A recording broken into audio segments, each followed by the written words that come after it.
Okay, we are here in New Hampshire by the light of a bonfire with Mike Rogers of Granite Grok, and you're here with the whole, practically the whole Grok crew today for a Guy Fawkes party. About half of the Grok crew, nearly all of our family, lots of friends, not all of them Republicans, and we're feeling the burn tonight because you know, the Guy Fawkes night tradition from Britain is that Guy Fawkes and his co-conspirators attempted to blow up the House of Parliament during the King's speech, which is like the opening of the parliamentary session where the bills to be passed are read out. Right. So you got a full house, you got all the members, you got all the lords, you got the king, you got all the hangers-on, and so there they are in the basement with their barrels of gunpowder ready to send the whole thing sky high. And what everybody wants to know today is, who wouldn't want that? but back then it wasn't considered to be the good thing to do, and they were caught. Some even say it was a setup, and they were burnt at the stake. They were burnt at the stake, and to this day, every November 5th, the anniversary of the event, the Brits have these bonfires and fireworks around the country where they burn the effigy of Guy Fawkes, and so he's just this guy, you know, is really Guy Fawkes. And the V for Vendetta mask is kind of a long carry-on legacy from that thing. But the real thing was the man who tried and failed to blow up Parliament. And nowadays people would wish he'd succeeded. When you see the mess that various national legislatures made for themselves. Now, these days people would know about the plot via that episode of Sherlock, which was based a little bit on the plot of blowing up the thing. Speaking of things blowing up, we see that Mike Bloomberg is thinking of jumping in the race along with Eric Holder. When I've driven through New Hampshire a couple of times in the last week, and the only signs I've seen, believe it or not, have been for Tulsi Gabbard and one for Bill Weld. So what's going on here in New Hampshire? Who's actually going to get it in your opinion? Well, so first of all, in New Hampshire, there's no competition for Trump on the Republican side, and he's got a good ground game out there already with many of the folks that helped with the original run. So I don't think there's any point there. On the Democrat side, there are so many of them, and they're all failing to raise money.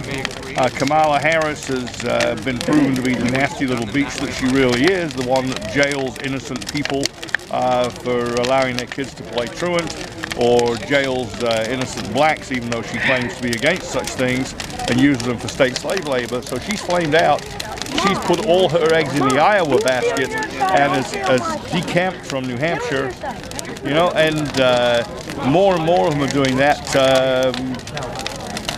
I'm trying to think who else. Bloomberg says he's going to skip some of the early primary states and try to buy in big. I don't understand how he makes that happen. Well, Steiner's bought in big with ads, but he's not moving in the polls. Steyer is not anywhere in the polls, but he's big in advertising. You see him everywhere. He's the most obnoxious pop-up on the web that I could ever imagine.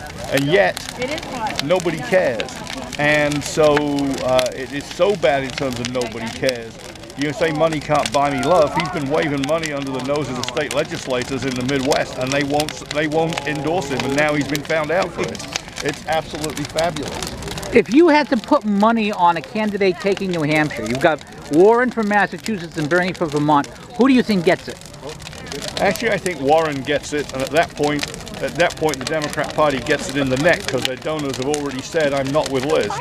The problem is there's not enough people with Bernie anymore. His time came and went. I actually thought Bernie, as the almost honest socialist, might have had a chance in 2016 if Hillary hadn't kneecapped him through the party apparatus. But this time around, he's an also-ran, and he's crazier than ever. Speaking of things that are also-rans and things that are not, I understand the traffic at Grok has been sky high since you've gone to Grok 3.0. What do you attribute the success of the site to? Your best person to answer that would be Steve McDonald, our editor-in-chief, who does a lot of the promotion on social media. But essentially, Skip and Steve have been recruiting extra writers. We have writers from all walks of life. We have writers in towns around New Hampshire. We've started out with what we call micro groks, which is websites devoted to the politics of Manchester or Nashua or Keene. All politics are local. All politics are local, exactly. So we've been, we've been increasing our reach. We've been increasing the diversity of our writers. and there's some really excellent people. I feel guilty that between Mama and my job, I haven't had as much time to write. But I gotta tell you, there is so much excellent stuff on the site, and every so often one of them gets big promo through Facebook or through going viral on the web. And yeah, we're essentially planning to take out the traditional media in New Hampshire by having a bigger web reach than they've got, and we're getting there. Final question. Does Trump take New Hampshire and do the GOP take back the legislature here? Trump takes New Hampshire.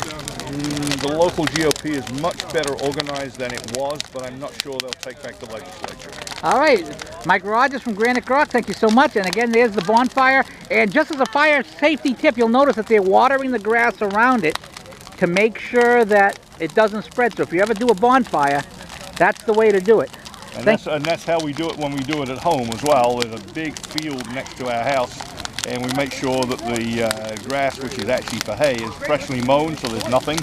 And we run out the hoses and we water all around it. All right, good fire tip there. Thank you very much. And by the way, fireworks to follow. The British treat the 5th of November like the 4th of July. So not only do we celebrate, more fools us, Parliament not getting blown up, but we also do it with fireworks, and the bigger the better. So here we are on the 9th of November, the nearest Saturday we could get to the official date. Mama thought it would be time to start with the fireworks, so she asked me to tell Wayne, but he has to get it from you. No. It was right there. Yes. All right, so the fireworks are starting. Thank you very much, Mike, for your time. All right, thank you, Pete. So